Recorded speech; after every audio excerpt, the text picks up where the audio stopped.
Class 11th के बच्चों के लिए आज हम बिजनेस स्टडी पढ़ने जा रहे हैं हिंदी में, जिसको व्यवसाय कहते हैं।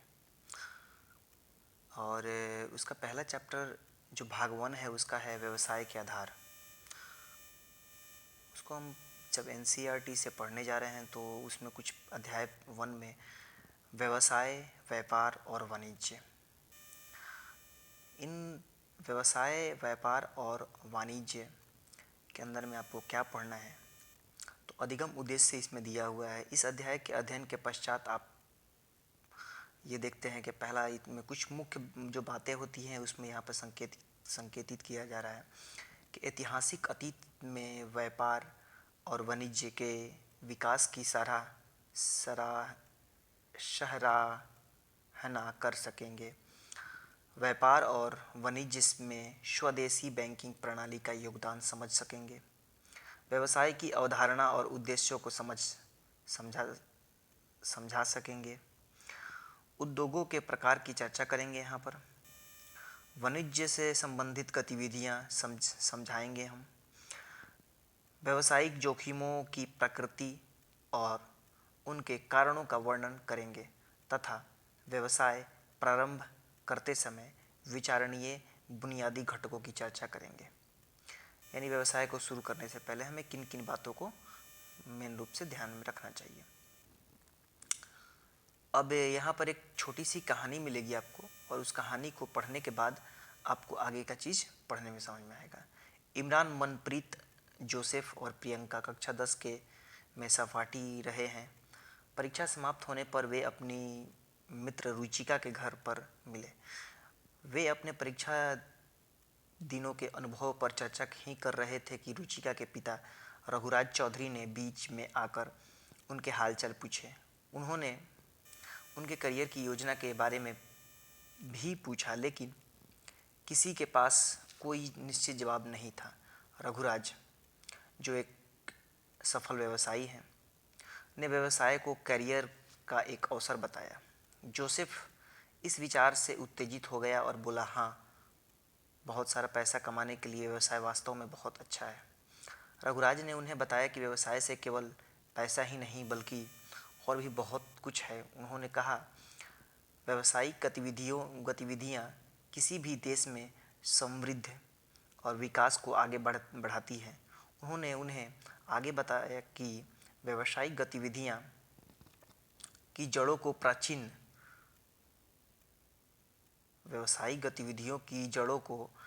प्राचीन काल में भी देखा जा सकता है कि कैसे व्यापार भारतीय उपमहाद्वीपों के समृद्धि में मदद करता है। प्रियंका बोली कि उन्होंने अपनी इतिहास के पाठ्य पुस्तक में रेशमी मार्ग के बारे में पढ़ा है। रघुराज फिर अपनी दैनिक गतिविधियों में व्यस्त हो जाते हैं, मगर इन चार सहपाठियों ने सवाल उठाने प्रारंभ कर दिए। चारों सहपाठियों का वार्तालाप इसी बात पर फोकस था कि प्राचीन काल में व्यापारिक गतिविधियाँ कैसे होती थी। व्यापारिक गतिविधियों की जड़ें कितनी दूर तक देखी जा सकती हैं। भारतीय उपमहाद्वीप को उस समय के यात्रियों ने स्वर्ण भारत और स्वर्ण द्वीप क्यों कहा? किस कारण से कोलंबस और वास्को डी गामा भारत की खोज के लिए निकले? उन्होंने व्यवसाय की प्रकृति, लक्ष्य, विकास और इस प्रकार के अनेक प्रश्नों के उत्तर जानने के लिए अपने विद्यालय के वाणिज्य शिक्षक से मिलने का निश्चय किया। तो पढ़ते हैं इस चैप्टर। विषय प्रवेश। सभी मनुष्यों को, चाहे वे कहीं भी हो, अपनी आवश्यकताओं को पूरा करने के लिए विभिन्न प्रकार की वस्तुओं और सेवाओं की आवश्यकता होती है। वस्तुओं और सेवाओं की आपूर्ति की इस आवश्यकता ने लोगों को दूसरों की ज़रूरत के अनुसार उत्पादन और विक्रय की गतिविधियों हेतु प्रेरित किया। सभी आधुनिक चिंतनशील सभ्यताओं में व्यवसाय एक प्रमुख आर्थिक गतिविधि है, क्योंकि यह लोगों द्वारा अपेक्षित वस्तुओं और सेवाओं के उत्पादन और विक्रय से जुड़ी है।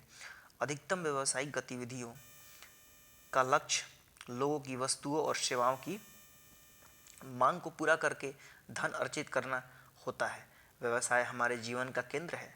यद्यपि आधुनिक समाज में हमारा जीवन अनेक अन्य संस्थाओं जैसे स्कूल, कॉलेज, चिकित्सालय, राजनीतिक पार्टियों और धार्मिक निकायों से प्रभावित होता है। व्यवसाय का हमारे दैनिक जीवन पर बड़ा प्रभाव है, इसलिए यह महत्वपूर्ण हो जाता है कि हम व्यवसाय की अवधारणा, प्रकृति और उद्देश्यों को समझें। अध्याय 2 खंडों में विभाजित है। प्रथम खंड प्राचीन काल में व्यापार और वाणिज्य की स्थिति को बताता है तथा द्वितीय खंड व्यवसाय की अवधारणा, प्रकृति और उद्देश्यों की विवेचना करता है। खंड 1 हम पढ़ते हैं यहाँ पर। व्यापार और वाणिज्य का इतिहास क्या रहा है। किसी क्षेत्र का आर्थिक एवं वाणिज्य विकास उसके प्राकृतिक परिवेश पर निर्भर करता है। यह भारतीय उपमहाद्वीप, जिसका विस्तार उत्तर में हिमालय और दक्षिण में हिंद महासागर और बंगाल की खाड़ी तक है, के लिए भी सत्य है। व्यावसायिक मार्ग, जिन्हें लोकप्रिय रूप से रेशमी राह कहा जाता है, सामान्य रूप में संपूर्ण विश्व और विश्व रूप में एशिया में आसपास के विदेशी राज्यों और साम्राज्यों से व्यावसायिक और राजनीतिक संपर्क स्थापित करने में मदद करते हैं। भारत से मसाले के व्यापार में उपयोग किए गए पूर्व और पश्चिम को जोड़ने वाले समुद्री मार्ग को मसाला मार्ग के रूप में जाना जाता था। प्राचीन यानी पुराने काल की स्थिति की बात हो रही है। प्राचीन भारत में इन्हीं मार्गों के कारण प्रमुख राज्य, महत्वपूर्ण व्यापारिक केंद्र और औद्योगिक क्षेत्र निखरे, जिन्होंने बदले में घरेलू और अंतर्राष्ट्रीय व्यापार की प्रगति को सुगम बनाया। प्राचीन काल में व्यापार और वाणिज्य ने भारतीय उपमहाद्वीप को आर्थिक जगत में एक महान निर्यातक केंद्र बनाने में महत्वपूर्ण भूमिका अदा की। प्राथमिक प्रमाणों ने प्रदर्शित किया है कि प्राचीन भारतीय अर्थव्यवस्था का प्रमुख आधार भूमिगत और समुद्री अंतर्देशीय व विदेशीय व्यापार और वाणिज्य ही था। इसी पूर्व तीसरी सहस्त्राब्दी में व्यापारिक केंद्र भी आए, जिसके परिणाम स्वरूप व्यापारियों और व्यापारिक समुदायों के वर्चस्व वाले भारतीय समाज का निर्माण हुआ। प्राचीन काल के दौरान राजनीतिक, अर्थव्यवस्था और सैनिक सुरक्षा में अधिकांश संयुक्त भारतीय उपमहाद्वीप और व्यापार नियमों को ध्यान में लाकर योजनाएं बनाई गई थी। इसमें एक सामान्य आर्थिक व्यवस्था बनी, मापन में एकरूपता आई तथा मुद्रा के रूप में सिक्कों के उपयोग ने व्यापारिक गतिविधियों को बढ़ाया व बाजार को विस्तारित किया। स्वदेशी बैंकिंग प्रणाली, एक प्रणाली आया, एक नया नियम आया, स्वदेशी बैंकिंग प्रणाली। आर्थिक जीवन में प्रगति के साथ मुद्रा के रूप में अन्य वस्तुओं के उपयोग को धातुओं के ने अपनी विभाजकता और अस्थायित्व के गुणों के कारण प्रतिस्थापित किया। जैसे ही मुद्रा ने मापन की इकाई और विनिमय के माध्यम के रूप में काम किया, धात्विक मुद्रा की शुरुआत हुई और उसके उपयोग से आर्थिक गतिविधियों में तेजी आई। हुंडी और चीटी जैसे दस्तावेजों का उपयोग एक व्यक्ति से दूसरे व्यक्ति को द्रव्य के लेन देन में होने लगा। प्रमुख विनिमय के साधन के रूप में उपमहाद्वीप में हुंडी ने काम किया, जो स्थानीय भाषा में भी थी और अनुबंध के द्वारा पहला बिना शर्त द्रव्य के भुगतान का वचन या आदेश अधिपत्र, जिसको वारंट भी कहते थे। दूसरा वैध विनिमय द्वारा हस्तांतरण से परिवर्तनीय थी। अब इस तरीके से हमारे पास लिस्ट है। निम्नलिखित प्रकार की हुंडियाँ प्रमुख रूप से प्रचलन में थी। हुंडी का नाम, धनीजोग, व्यापक वर्गीकरण, दर्शनी। और हुंडी का कार्य क्या था? किसी भी व्यक्ति को दे भुगतान पाने वाले पर कोई दायित्व नहीं है, उसके लिए इस्तेमाल किया जाता था। ये सहयोग क्या था? दर्शनी था। ये भी दर्शनी था व्यापक वर्गीकरण में। और इसी हुंडी का कार्य क्या था? सहयोग का, विशिष्ट व्यक्ति को दे भुगतान पाने वाले पर दायित्व। फमान जोग, ये भी दर्शनी था। हुंडी आदेशित व्यक्ति को दे। देखनहार ये विदर्शनी और वाहक या प्रस्तुतकर्ता को दे। फरमानजोग ये मुद्दती, जो कि भी हुंडी निश्चित अवधि के बाद आदेशित व्यक्ति को दिए। इस तरीके से ये आपको पूरा टेबल अपने NCERT बुक में देख सकते हो। आगे देखते हैं। स्वदेशी बैंकिंग प्रणाली ने मुद्रा, उधार एवं साख पात्रों के माध्यम से घरेलू और स्वदेशी व्यापार के वित्त पोषण में महत्वपूर्ण योगदान किया। बैंकिंग के विकास के साथ लोगों ने बैंकरों के रूप में काम करने वाले व्यक्तियों या सेठों के साथ कीमती धातुओं को जमा करना शुरू किया और यह पैसा निर्माताओं को अधिक वस्तुओं का उत्पादन करने हेतु संसाधनों की आपूर्ति करने के लिए एक साधन बन गया। कृषि और पशुपालन प्राचीन लोगों के आर्थिक जीवन के महत्वपूर्ण घटक थे। अनुकूल जलवायु परिस्थितियों के कारण वे एक साल में दो या कभी कभी तीन फसल भी उगा लेते थे। इसके अतिरिक्त सूती वस्त्रों की बुनाई, रंगाई, बर्तन, मिट्टी के बर्तन बनाना, कला और हस्तशिल्प, मूर्ति कला, कुटीर उद्योग, राजगिरी, यातायात साधन, गाड़ियाँ, नौकाओं और जहाज़ों का निर्माण आदि से उन्हें अतिरिक्त आय हो जाती थी, जिससे वे बचत और आगे निवेश कर पाते थे। प्रसिद्ध वर्कशॉप कारखाने थे जहां कुशल कारीगर काम करते थे और कच्चे माल को निर्मित माल में परिवर्तित करते थे, जिसकी बहुत मांग थी। परिवार आधारित प्रशिक्षुता प्रणाली प्रचलन में थी और उसका व्यापार हेतु विशिष्ट कौशल प्राप्त करने में विधिवत पालन किया जाता था। कारीगर, शिल्पकार और विभिन्न प्रकार के व्यवसायों के कुशल श्रमिक कौशल और ज्ञान को विकसित कर उसे एक पीढ़ी से अगली पीढ़ी को प्रदान करते जाते थे। इससे व्यापार और वाणिज्य के वित्त पोषण हेतु वाणिज्यिक और औद्योगिक बैंक बने तथा कृषकों को अल्प और दीर्घकालीन ऋण लेने के लिए कृषि बैंक अस्तित्व में आए। मध्यस्थों का उदय, बिचौलियों पे से उनका आगमन हुआ।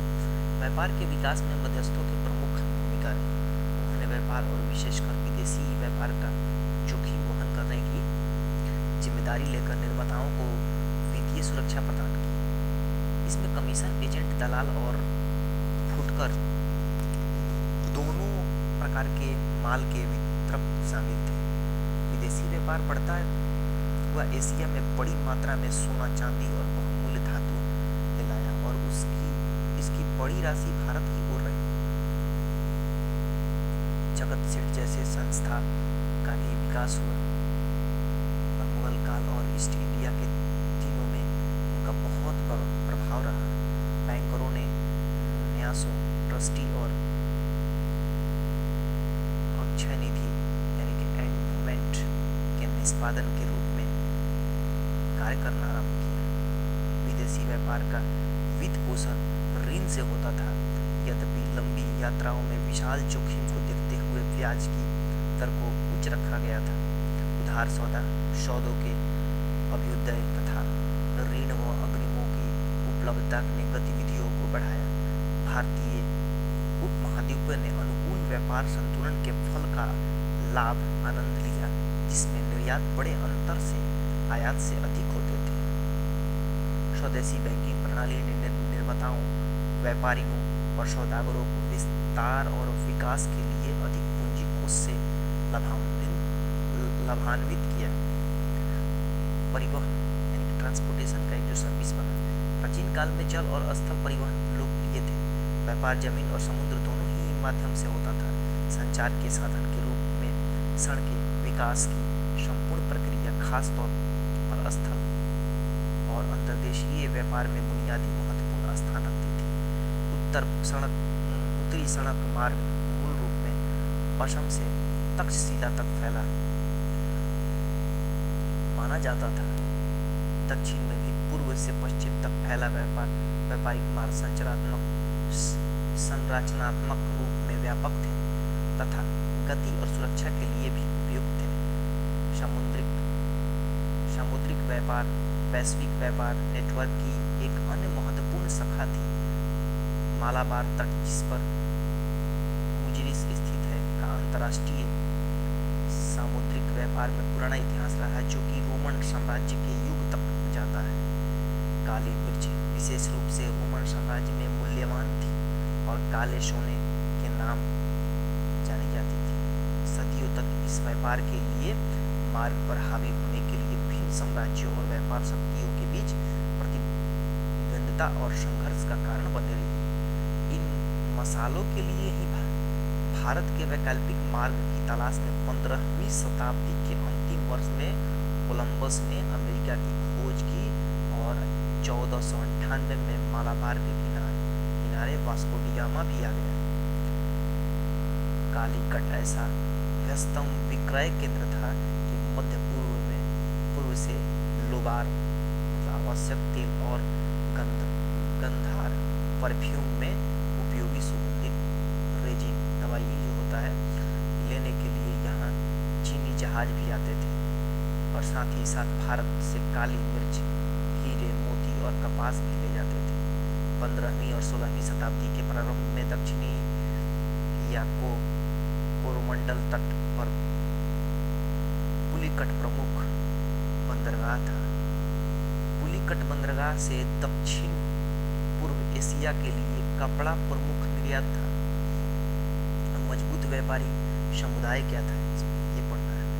देश के विभिन्न भागों में अलग अलग समुदाय व्यवसाय में आए। पंजाबी और मुल्तानी व्यापारियों ने उत्तरी क्षेत्र में कारोबार संभाला, जबकि भट्ट ने गुजरात और राजस्थान के राज्यों में व्यापार का प्रबंध किया। पश्चिमी भारत में इन समूहों को महाजन कहा गया। अहमदाबाद जैसी शहरी क्षेत्रों में व्यवसायियों का समूह रूप से मुखिया नगर सेठ के नाम से जाना जाता था। अन्य शहरी समूहों में व्यावसायिक वर्ग जैसे हाकिम और वैद्य, चिकित्सक, वकील, विधि वक्ता, पंडित या मुल्ला, शिक्षक, चित्रकार, संगीतकार, सुलेख आदि शामिल थे। मर्चेंट कॉरपोरेशन बना। व्यापारिक समुदाय ने गिल्ड से अपनी प्रतिष्ठा और ताकत प्राप्त की, जो अपने हितों की रक्षा के लिए स्वायत्त निगम थे। वे निगम औपचारिक रूप से संगठित हुए, अपने स्वयं के सदस्यों के लिए नियम और व्यावसायिक आचार संहिता बनाई, जिसे राजा भी स्वीकार करते और सम्मान करते थे। उद्योग और व्यापार पर कर भी राजस्व के प्रमुख साधन थे। व्यापारियों को चुंगी करों का भुगतान करना होता था, जो अधिकांश प्रमुख वस्तुओं पर अलग अलग दर पर लगाए जाते थे। उनका भुगतान नकद या वस्तुओं के रूप में होता था। वस्तुओं के अनुसार सीमा शुल्क में भिन्नता पाई जाती थी। सीमा शुल्क दरें विभिन्न प्रांतों में अलग अलग थी। नौका पर आय का एक स्रोत था। इसका भुगतान यात्रियों, सामान, मवेशियों और गाड़ियों के लिए किया जाता था। श्रम कर वसूलने का अधिकार आमतौर पर स्थानीयों को हस्तांतरित किया गया था। राजा या कर संग्राहकों से गिल्ड प्रमुख का सीधे व्यवहार हुआ करता था तथा वे अपने साथी व्यापारियों की तरफ से निश्चित राशि पर मार्केट टॉल का समाधान कर दिया करते थे। गिल्ड व्यवसायी धार्मिक हितों के संरक्षण के रूप में भी कार्य करते थे। अपने सदस्यों पर निगम कर लगाकर उन्होंने मंदिर निर्माण का कार्य भी किया। इस प्रकार वाणिज्य गतिविधियों ने बड़े व्यापारियों को समाज में सत्ता हासिल करने में सक्षम बनाया। ये था, और इस तरीके से कुछ प्रमुख व्यापारिक केंद्र थे, उसके बारे में भी जान लेते हैं। जो इससे पहले जो था, अभी तक हम जान रहे थे कि किस तरीके से वाणिज्य यानी कि पूरा हमारा ये कॉरपोरेशन सेक्टर बिजनेस किस तरीके से हमारे इस चीज में इन्वॉल्व हुआ। एक सत्ता के अंदर में किस तरीके से सत्ता का बहुत बड़ा अंग बन गया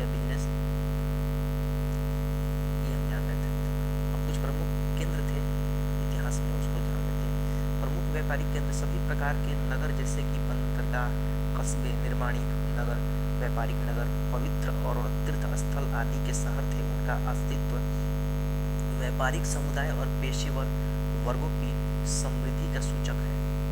प्राचीन भारत में निम्नलिखित प्रमुख व्यापार केंद्र थे। पहला था पाटलिपुत्र, जो कि आजकल पटना का नाम से जाना जाता है।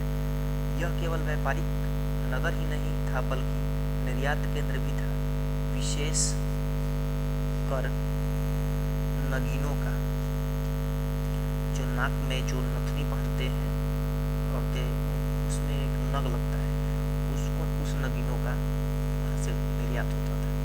पेशावर, यह घोड़ों के आयात और उनका एक प्रमुख निर्यातक केंद्र था।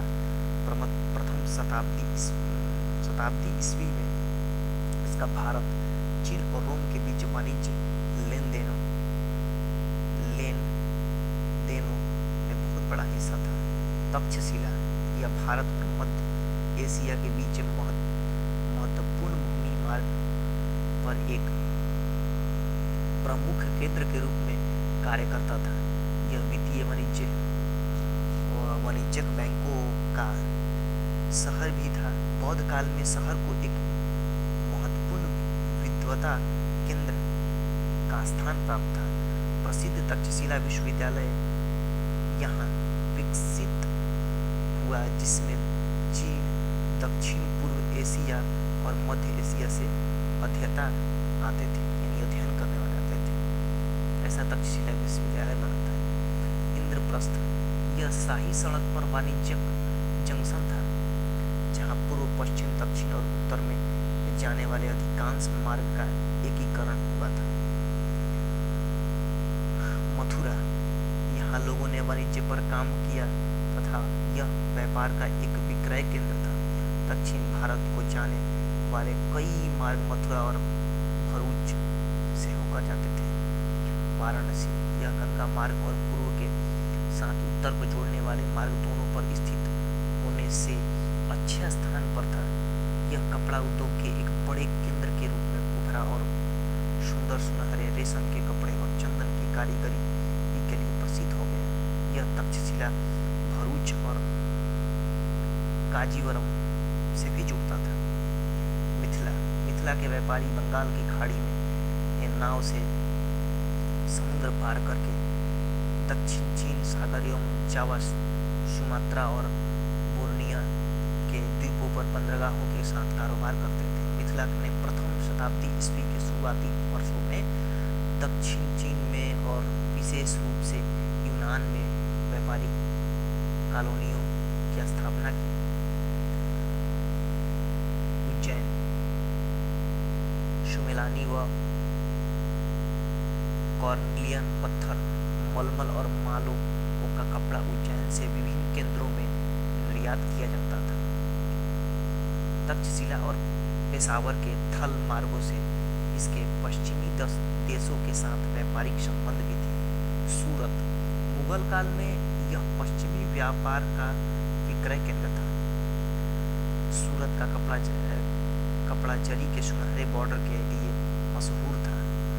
यह उल्लेखनीय है कि सूरत की हुंडियां मिस्र, ईरान और बेल्जियम के दूरदराज के बाजारों में भी चलती थी। कांची, इसे आजकल कांजीवरम के नाम से जाना जाता है।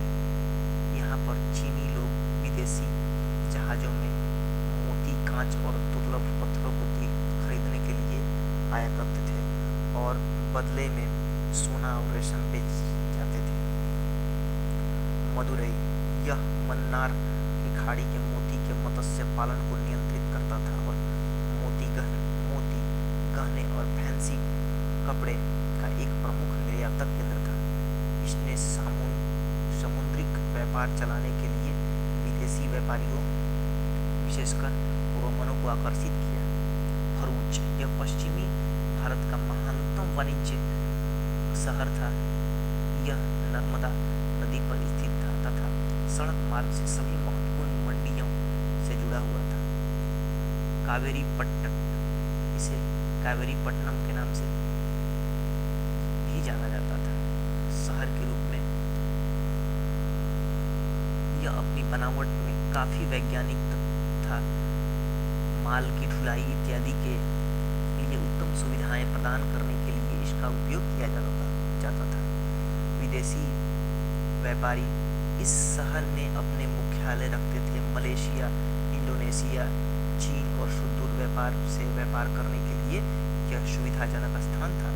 यह सौंदर्य प्रसाधन, इत्र, पाउडर, रेशम, ऊन, कपास, मोती, मूंगा, सोना और कीमती नगीनों के लिए व्यापार का केंद्र था। यह नगर जहाज निर्माण के लिए भी प्रसिद्ध था। उसके बाद आता है त्रामलीपति।